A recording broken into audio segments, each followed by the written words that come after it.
Naloka nga ang marami sa kwento ng isang kilalang source. May blind item daw kasi sa X o dating Twitter tungkol sa pagpapatanggal kay Ivana Alawi sa isang proyekto.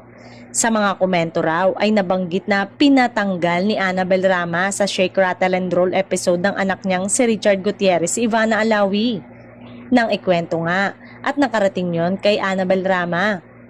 Talagang hindi niya napigilang pumutak, nag-react at nagalit. Aniya, hindi totoo yan, isulat mo, walang katotohanan yan, say ng nanay ni Richard.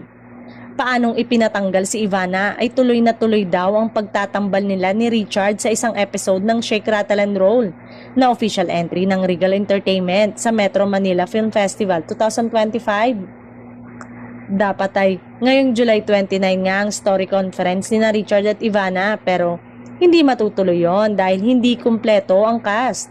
Sa August 7 nga lang daw ang story conference at kasama si Ivana. Chika pa ni Annabel Rama. Kaloka umano, ang iba talaga, nauuna talagang mang-intriga kaya nabibiktima ng ganun ang balita.